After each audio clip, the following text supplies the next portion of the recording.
As Margaret lay in her hospice bed, she couldn't help but feel a deep sense of sadness. Her life was drawing to an end, and she was all alone. She missed her husband. But there was one person, or rather, one creature, she missed more than anyone else, her parrot Charlie. She thought she would never see him again, until one day she got the surprise of a lifetime. But before we start, smash the like button and make sure to subscribe if you haven't, and hit that notification bell so that you won't miss any new stories. Knowing how lonely Margaret was, the hospice staff and a bird rescue group worked together to bring Charlie to the hospital to visit her.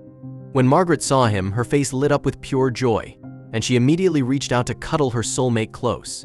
Holding the parrot close and stroking his head, Margaret knew it was likely this was the last time she would see him. Everyone's hearts broke as they watched this sad moment. All too soon, the visit came to an end.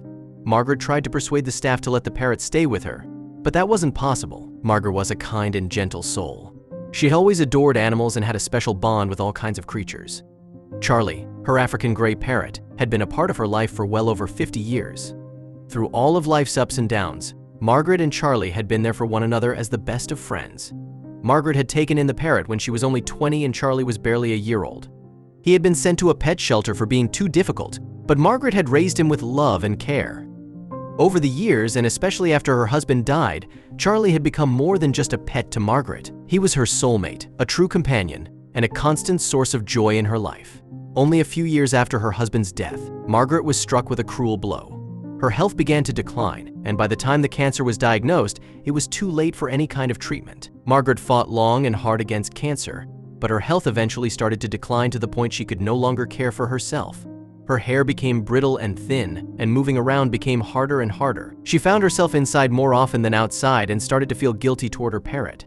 She had to make a difficult decision. Finally, she made the difficult decision to enter hospice care, even though she knew she wouldn't be able to bring Charlie with her, which broke her heart. Several months later, as Margaret lay in her hospice bed, she found herself reflecting on all the experiences she and Charlie had shared over the years. Sarah, the woman who was the current head of the hospice, was the first to notice Margaret's wistful smile. As she helped the elderly woman back into bed after a shower, she asked what Margaret was smiling about. She turned to Sarah and sighed, "My parrot Charlie. I miss him dreadfully." Sarah had no clue that Margaret even owned a parrot, let alone one that clearly meant so much to her. As the nurse tucked the blankets back around Margaret, she asked her more about Charlie. She listened as Margaret told her many charming stories about the adventures she and Charlie had been on over the years. Margaret had never had children with her husband, Jack. They had met when Margaret was 20 years old, solo traveling through Greece. Jack had also been traveling solo, and the two of them had started traveling together. One day, while driving along a back road on a tandem moped, they almost ran over a gangly gray parrot.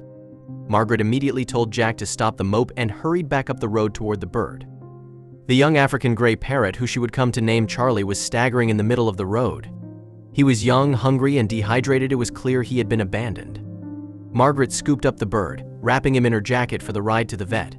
Margaret couldn't leave the bird behind, doing everything in her power to take him back home with her. Several months later, Jack joined her. Several months after that, they were married.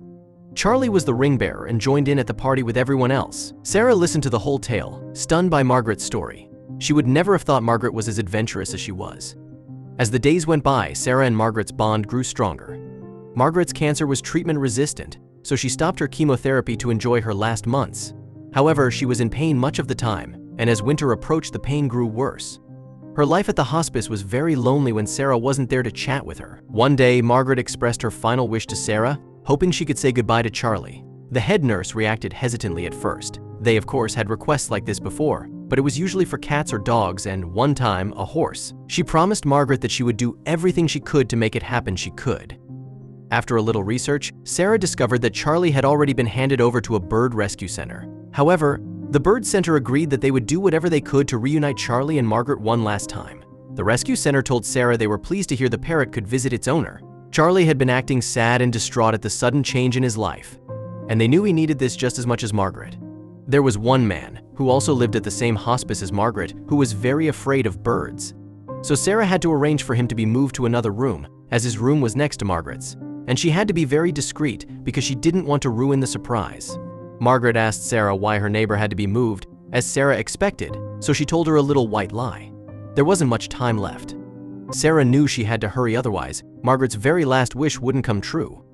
Sarah and the rescue team agreed they would bring Charlie over as soon as possible. The hospice staff and the bird rescue center worked together to bring Charlie to the hospice.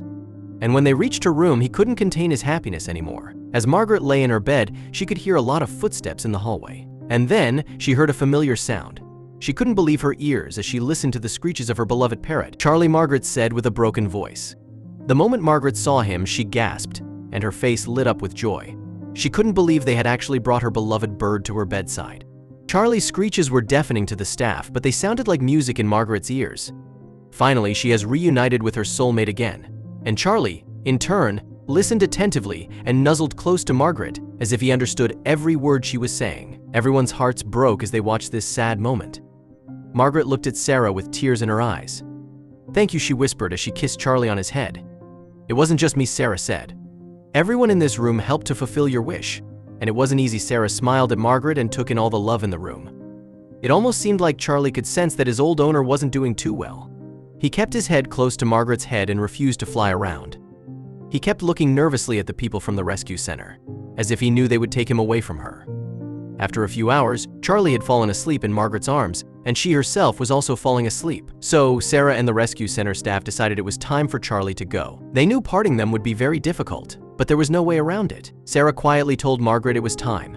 Her heavy breathing woke Charlie up, and he immediately sensed the tension in the room. Charlie began screeching very loudly as one of the rescue staff reached his arms out to grab Charlie. It was a terrible sight for everyone in the room. Margaret knew she couldn't keep Charlie here forever, and she also knew these would be her final moments. Suddenly, she felt at peace with everything. She had seen and cuddled her beloved Parrot. She was surrounded by people, and she felt loved by everyone, especially by Sarah. So she gave the oak to the rescue staff to take away Charlie. She gave him one last kiss on his head as the staff worker reached his arms out to take him from her. Sarah consoled Margaret as they watched Charlie's cage disappear through the door. Margaret was very sad that it was over, but she couldn't thank Sarah enough for making her final wish come true. As Sarah got back to work, she couldn't help but feel emotional. She had never witnessed a moment like that and felt moved by the love between Margaret and her Parrot.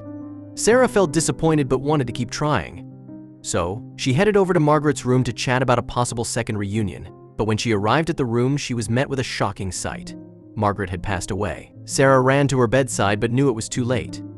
In the end, Margaret passed away peacefully, feeling loved and at peace with the memory of her beloved Parrot close in her heart. And Charlie, too, lived out the rest of his days in comfort and happiness, always remembering the kind woman who had cared for him for so many years.